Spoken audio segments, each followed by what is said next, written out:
Assalamualaikum warahmatullahi wabarakatuh. Bismillahirrahmanirrahim.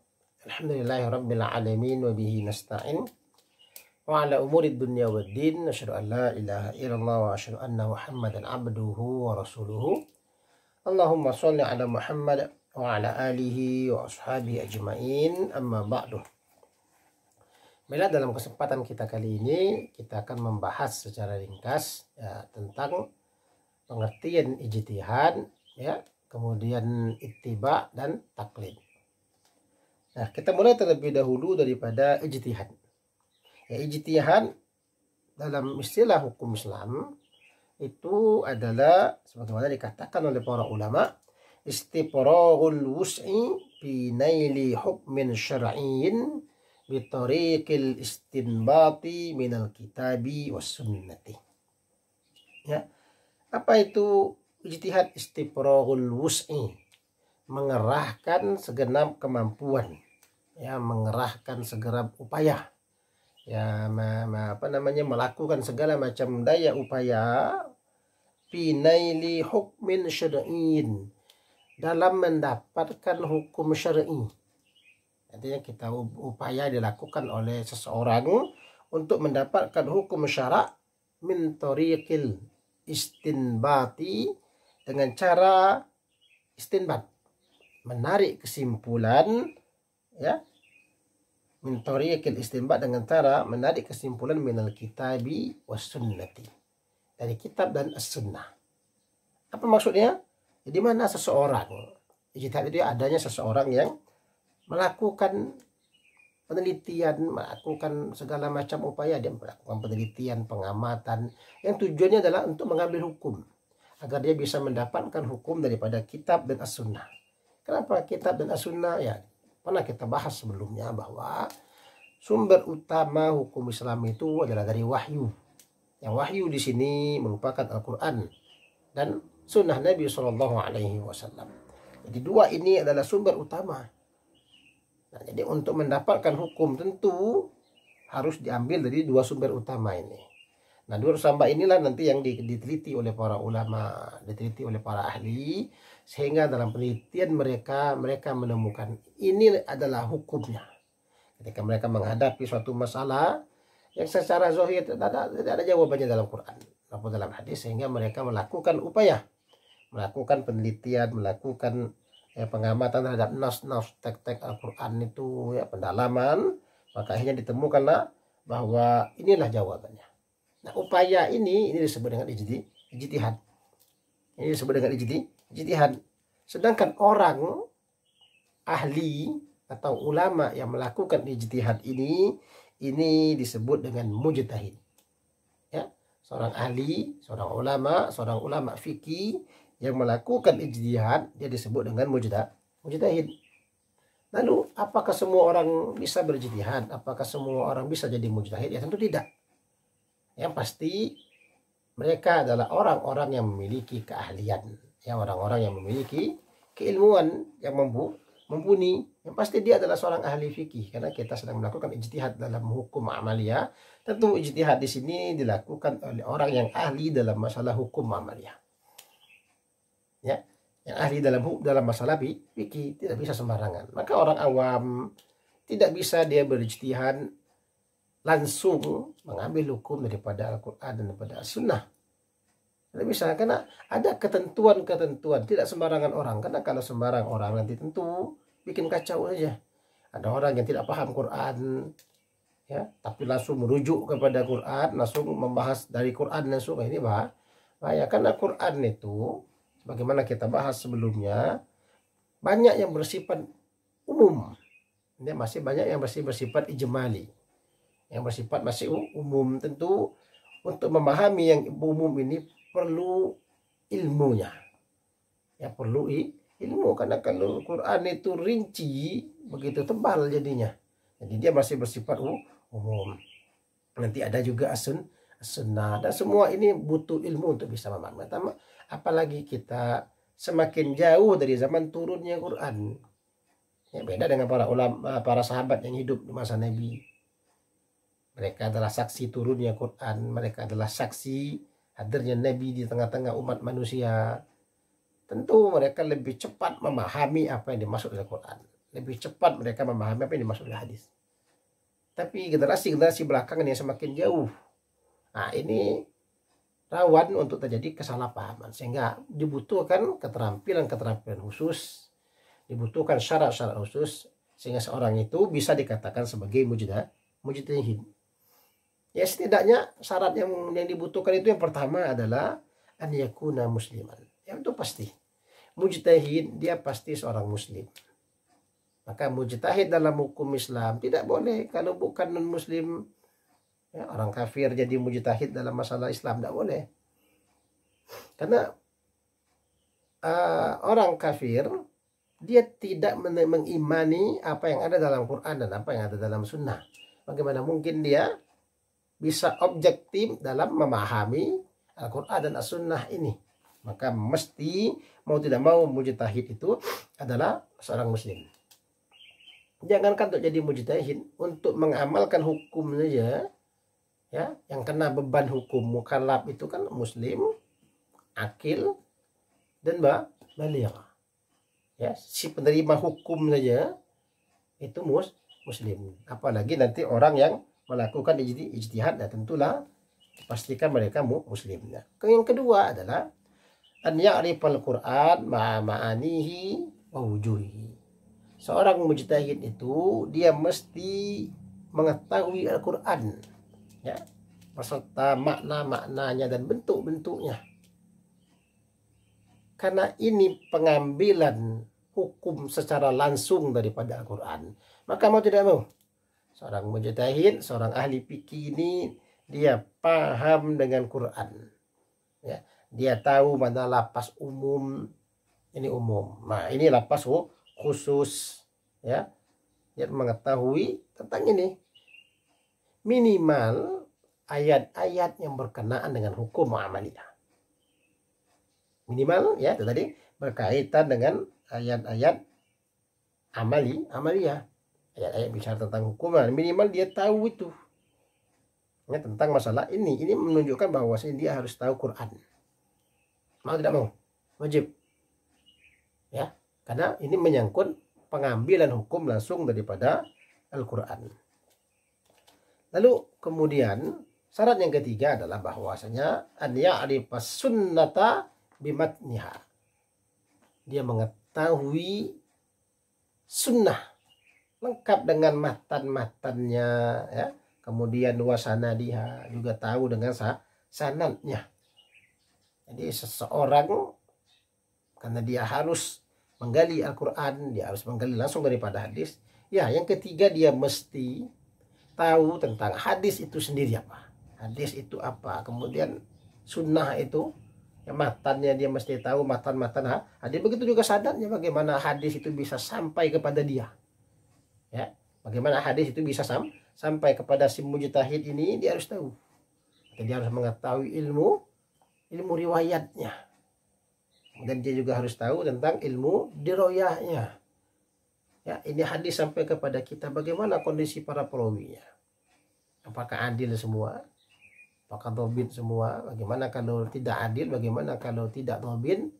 Apakah nanti begitu? Nanti ada hadis sahih dari sisi diroyahnya, ya. Ada hadis hasan, dhaif dengan berbagai tingkatannya. Yang mana mutawatir, yang mana ahad. Bagaimana hadis itu bisa sampai kepada kita, dan ini penting untuk diketahui.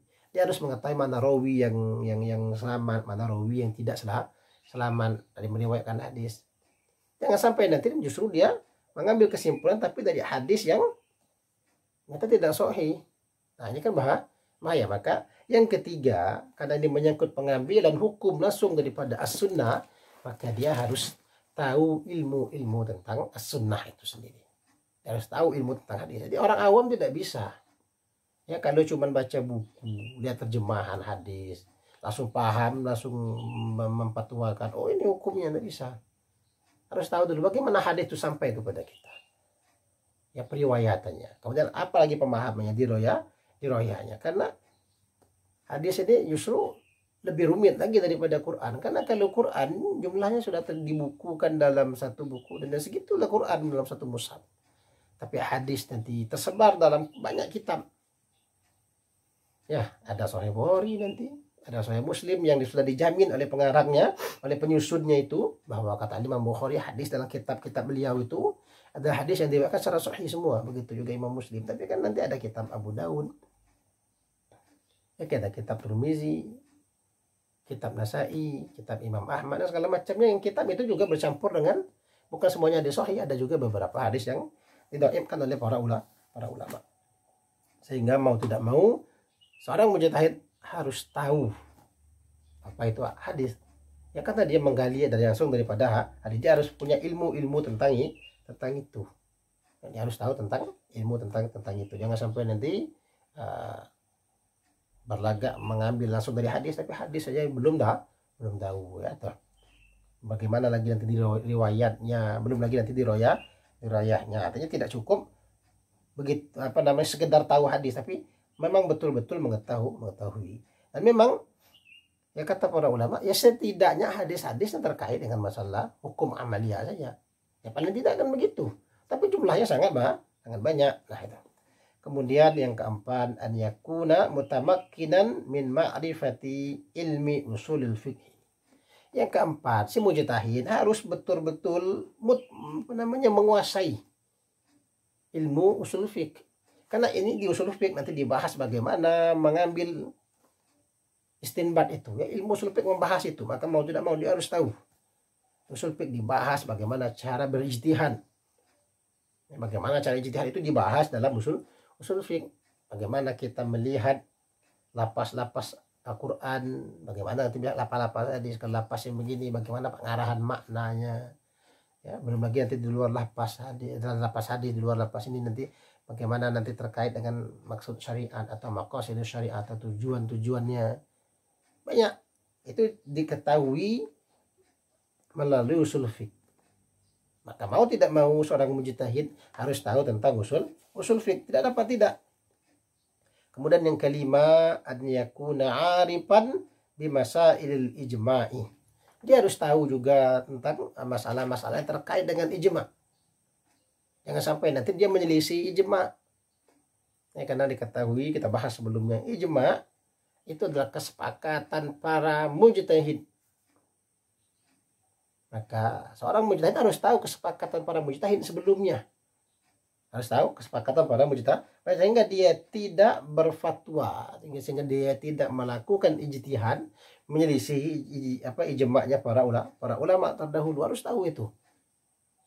Ya, harus tahu, bukan hanya sebatas tahu Quran dan Sunnah saja. Bukan berarti sudah tahu Quran, tahu hadis sudah bisa ijtihad, belum.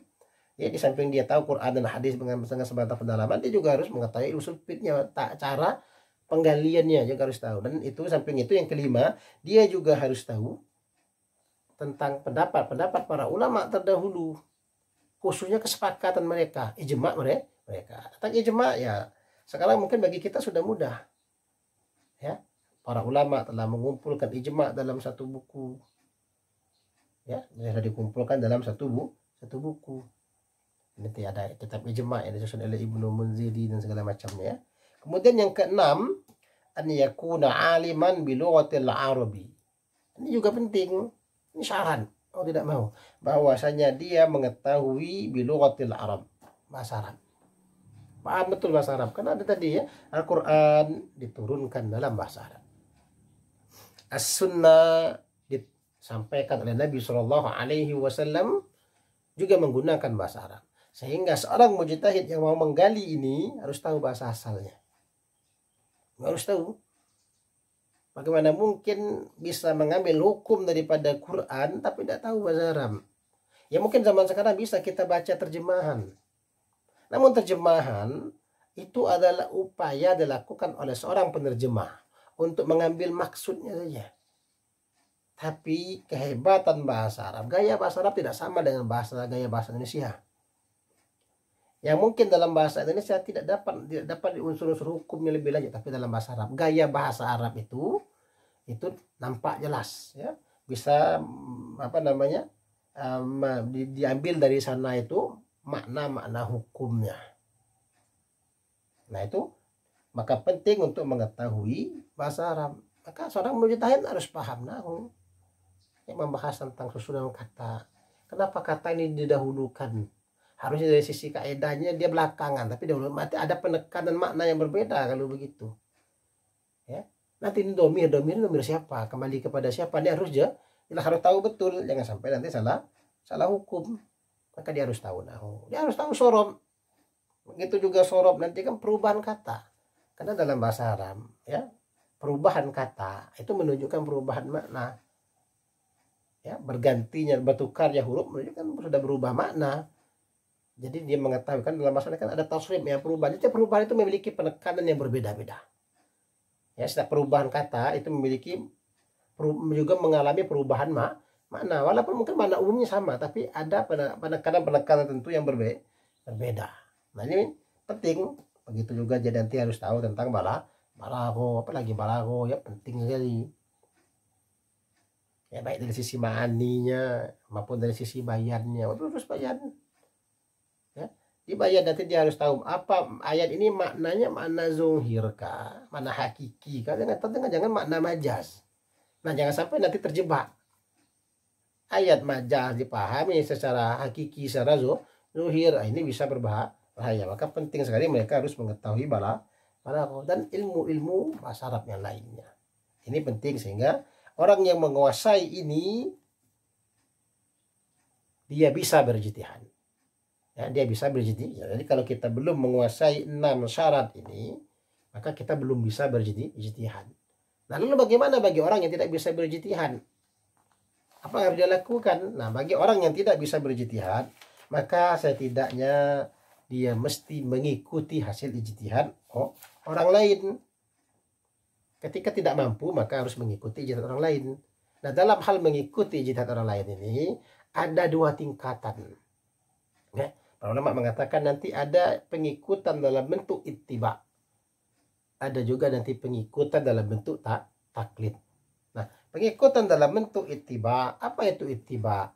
Ya, ittiba itu qabulu qaulil qaili wa anta ta'lamu min aina qalahu. Ittiba itu apa namanya? Ya menerima pendapat seseorang. Artinya kita mengambil pendapatnya para mujtahid, tapi kita mengetahui dari mana si mujtahid mendapatkannya. Ya, kita mengikuti Al-Imam Syafi'i misalnya. Dan para ulama ini kita ikuti. Kenapa kita mengikuti? Kita tahu dari mana dia di pengambilannya.